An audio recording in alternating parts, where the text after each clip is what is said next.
Bismillah ar-Rahman ar-Rahim. In the name of Allah, the Compassionate, the Most Merciful. To all of our viewers out there, Assalamu alaikum wa rahmatullahi wa barakatuhu, and welcome again to The Rational, the intersection of faith and reason, with our guest here, Dr. Yassir Sheikh Idris. Dr. Yassir, good to be with you again, sir.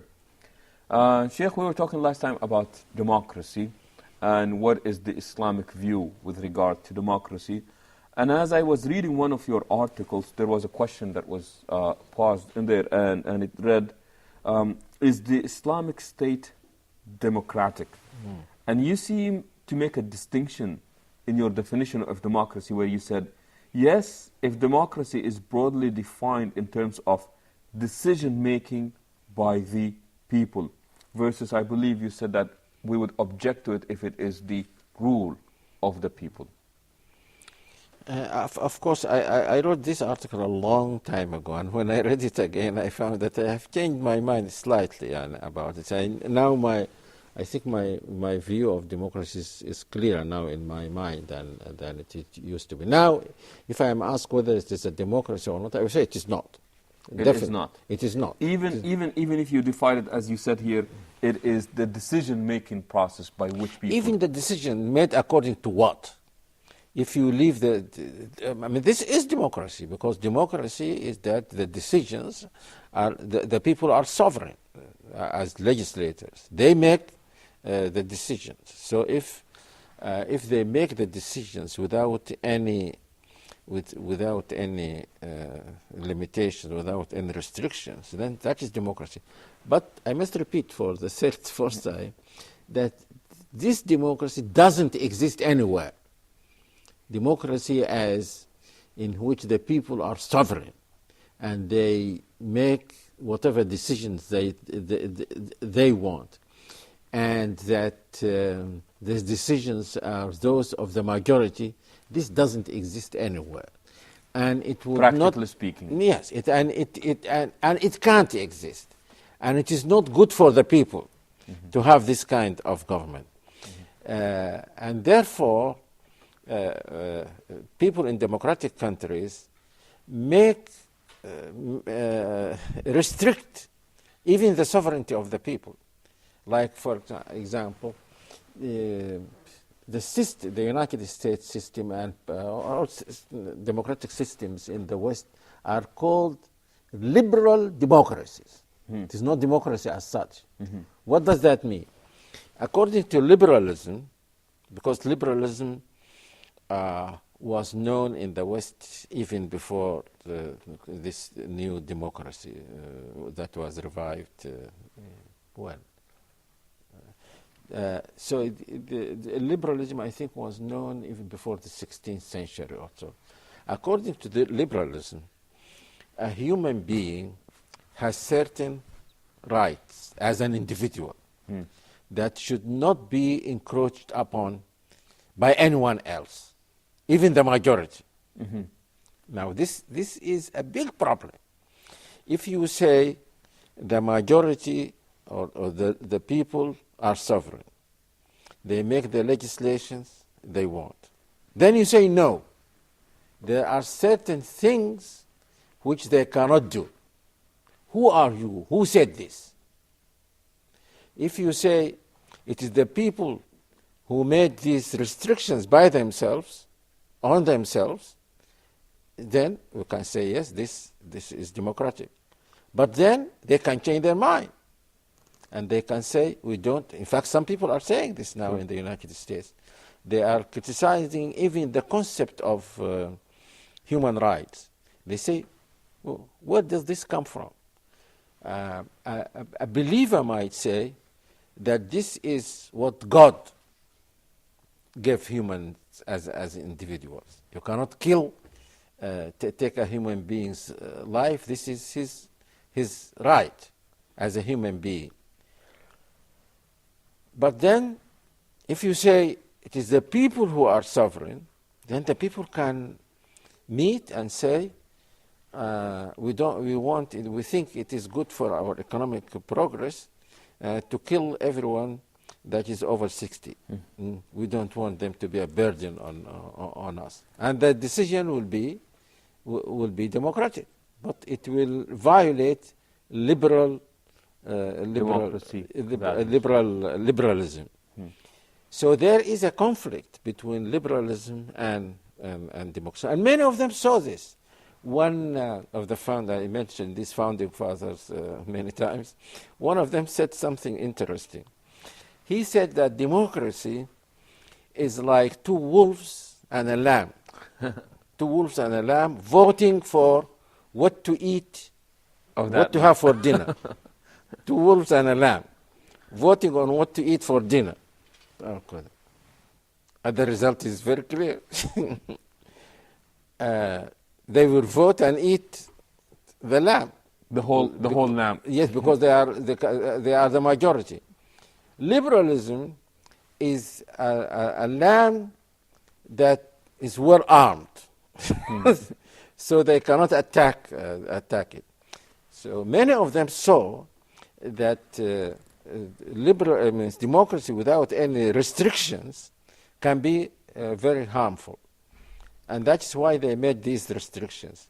But then there was this contradiction. Now, people are just accepting what is going on. But those who think about it say, if the people are sovereign, it is the people who make the laws, then who has the right to tell them, you can make every laws you want except this?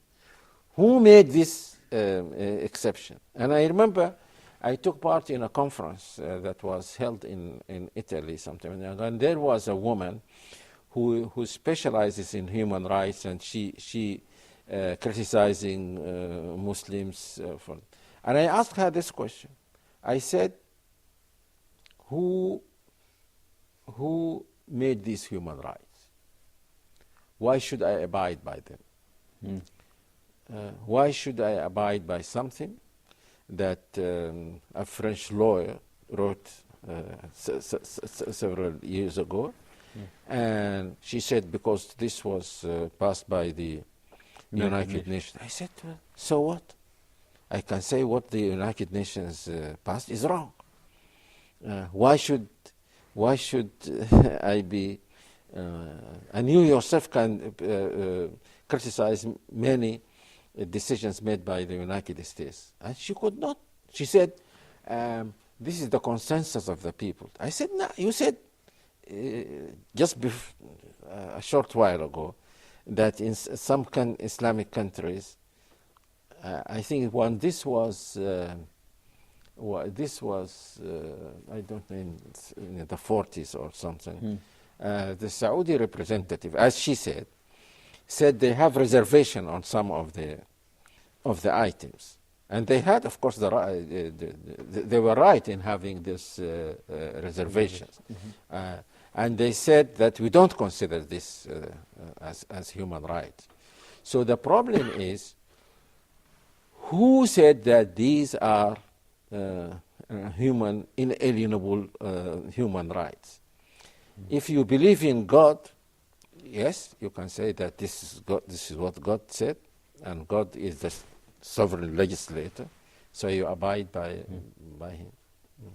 Sheikh, that element of liberal democracy, is it not compatible with some of the teachings of Islam? Some of it, of course, some of it. Especially the part that speaks about minority. The majority would rule, but was not jeopardizing the well-being of... No, not only this. Something like life. No one has the right to take the life of another That is person. part of liberal democracy? Yes, of course. Yes, this is basic human rights. No one should take the life of another person. No one should take the freedom of another person regarding so and so and so. So they extend it even to sex, that a woman has the right to have sex with whoever she wants to have sex with, and she can marry whoever she wants, whether he belongs to her religion or not, and so on. So they This is what is in the Declaration of Independence. It's called what? International Declaration of Human Rights that was passed by the United Nations. No, but my point is this: that there is a contradiction between democracy and liberalism. But strangely enough, the system is called liberal democracy. Liberal democracy. And I said that if you restrict democracy by liberalism, then what right have you in criticizing people who would restrict it by their own religion? Suppose that the Indians say, we don't want liberal democracy, we want Hindu democracy. Or some Muslims said, we want Islamic democracy. We want the Quran and the Sunnah to be like the Constitution of the United States. And then people have the right to rule within this, within the framework of this Constitution. Then what right have you to say that this is not democracy? I am not going to propose it, but what about might makes right? Yes, it is. And when you are in that position, you are able to impose on others what you want. Sheikh, please do hold on to that thought, and we will be back. We'll take a short break. Inshallah, we will return afterwards.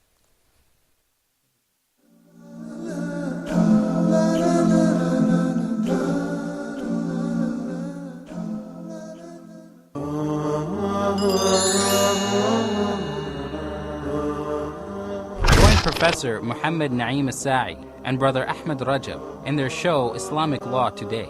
Is the duty and responsibilities and the job of every Muslim believes in Allah subhanahu wa ta'ala and Rasulullah alayhi salam to share in this very blessed and very honorable project to revive this deed. Very briefly, I want Muslims, Ummah, the audience, the viewers, to believe in their God, to believe in their Islam. For example, and she's giving a very good example, Mufti said that protesting is against Islamic law. You have just opened a very deep wound in my heart. If we want to analyze the Egyptian revolution as a Muslim scholar, how do you look at it? Egyptian youth were able to do because they have these three elements. They were able to unite the whole Egyptian people in a very clear message, very simple. They have very clear demands. They want democracy, they want freedom, they want justice. What is the Islamic law perspective regarding the protesting? Is there rules to have a demonstration? Can we deny that what is going on in Egypt right now is better than 3 years ago? Of course. No, it is better. Of course. So this is the blessing from Allah subhanahu wa ta'ala. How to reshape this result, how to activate the Islamic law after the result of this revolution, this is the work of the Islamic law and its people. The issue of demonstrations and protesting against government or seeking change through demonstrations. What should be done to reform it in an Islamic way? The next episode, they will continue to discuss the Egyptian revolution in the eyes of the Muslim scholars.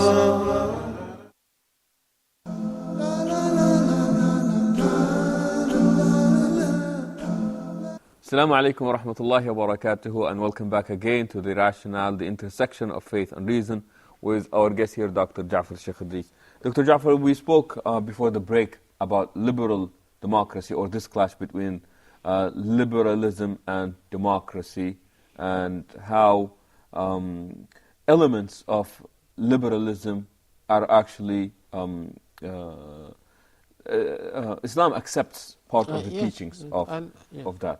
Okay, Sheikh, now we would like to move democracy, speak about capitalism, and where does that leave Islam and capitalism? I think this is also one of the points that we, one of the objections that we have, our objections to democracy as it is practiced, not the theory. Not the theory. The theory does not say that there should be capitalism.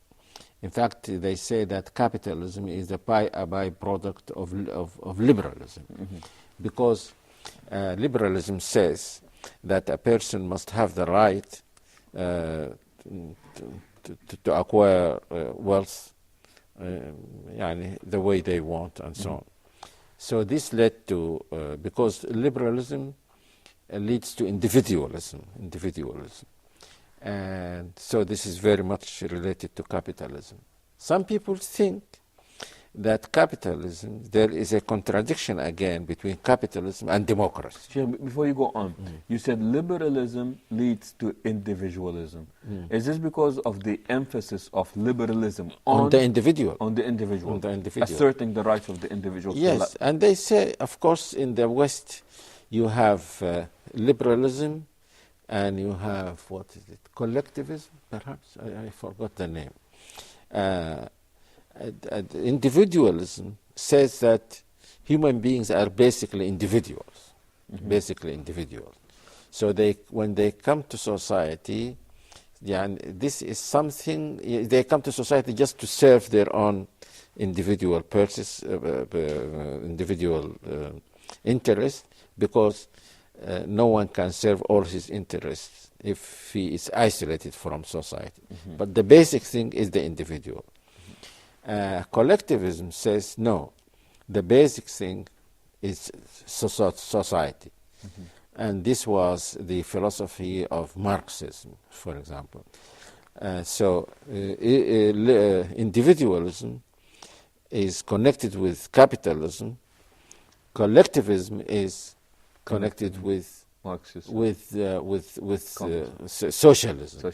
Because if the people, if the society is primary to the individual, then it should be given priority to the individual. So therefore, wealth should be owned by society and not by individuals. Sheikh, I'm sorry, where does that leave Islam in this particular question? I say, and I don't, because of course this is a new problem. My answer was, and I said this in front of Sheikh bin Baz once, and he liked it, so I was encouraged. I said that in Islam it is neither individualism nor collectivism, but brotherhood. Brotherhood. A human person is an individual. Yes, he is born an individual, and even society is made up of individuals. But according to Islam, the individual has in his nature, we talked about this nature so many times, the feeling that these people are his brothers and sisters. So he is not a completely isolated individual. Human beings are not like isolated atoms. They are like molecules also. So a human individual will not feel that his individualism is complete if he does not, if he has no regard for other people. This is something that is in his nature, and it is on this, if you might call it philosophy, that the Islamic social system is based. That people are brothers and sisters. They are not individuals. They are not just a collective.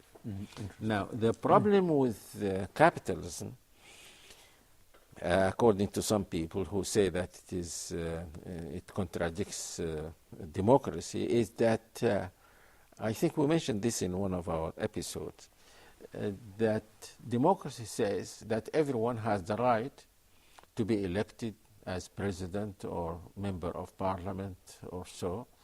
But then capitalism gives this chance only to people who have wealth. And therefore people who with socialist leanings in the West now say that capitalism is not compatible with democracy. And if there is bound to be capitalism, then we should think of other ways of electing people. We should not leave it just to the individual. If he has money, he will have a better chance, or if he is supported by people who have money. This question of wealth should be eliminated. To give people equal access. Yes, yes. For example, if we know this, then when we come to design our own system, we can say we don't want this drawback that is in Western elections. We can make our own elections and avoid this kind of drawbacks.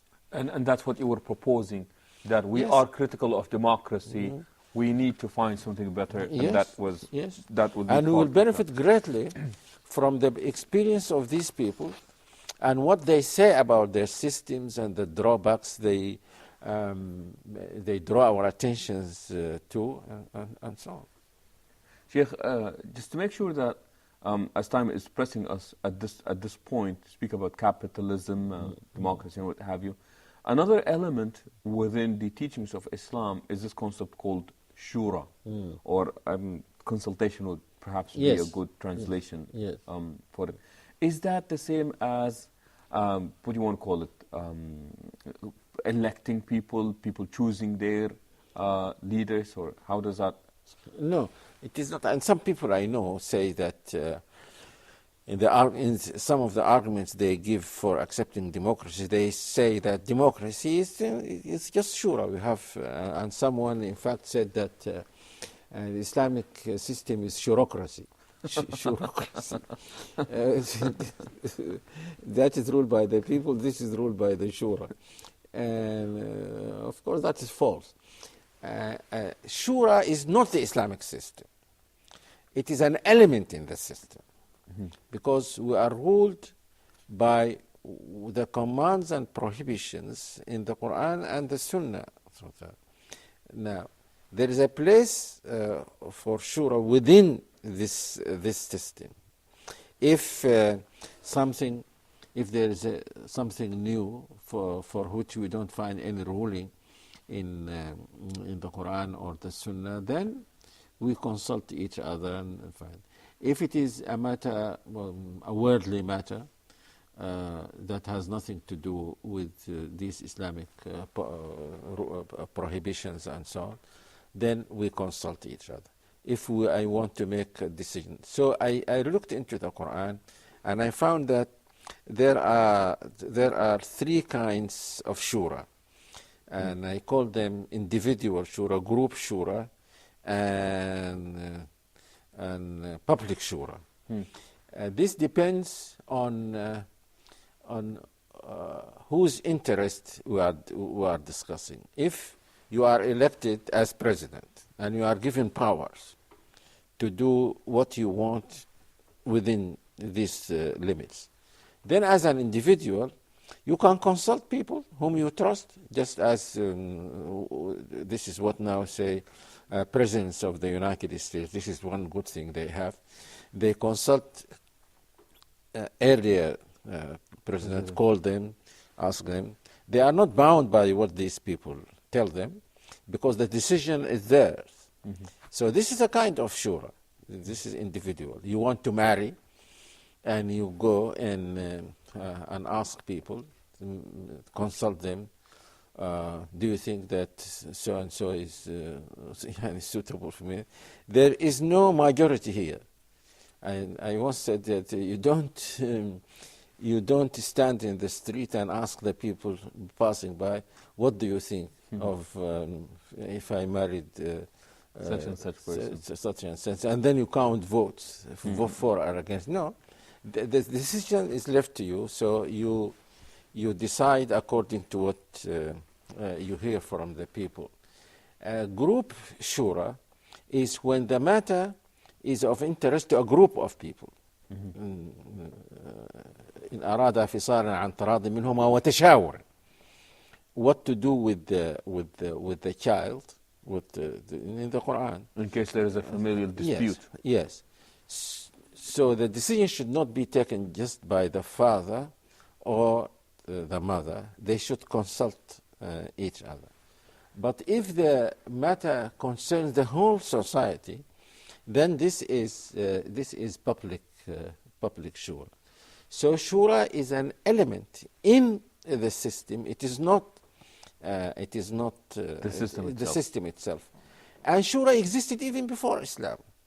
So shura is not peculiar to Islam. It is something human. People give examples of how many Arabs used to be offended if they are not consulted on matters which concern them. So, and if you take shura out of the Islamic context and make it the system, then it becomes like democracy. So there is nothing peculiar about shura that makes it purely Islamic. It becomes Islamic when it is put within this Islamic context. I used to think, and I changed my mind, I used to think that you can do the same with democracy. Take democracy, put it within the Islamic system, and then it becomes Islamic democracy. But I changed my mind because in shura you just consult the people. In a democracy it says that it is the people who rule. But if you understand democracy in another way, to mean just consultation or so, then it can be Islamic. Okay. Sheikh Ja'far, unfortunately we would have to leave it there. We are out of time. But again, thank you for being with us here today. Thank you for being with us as well. And we would hope that you would join us next time. Until then, we say so long and Assalamu alaikum wa rahmatullahi wa barakatuh.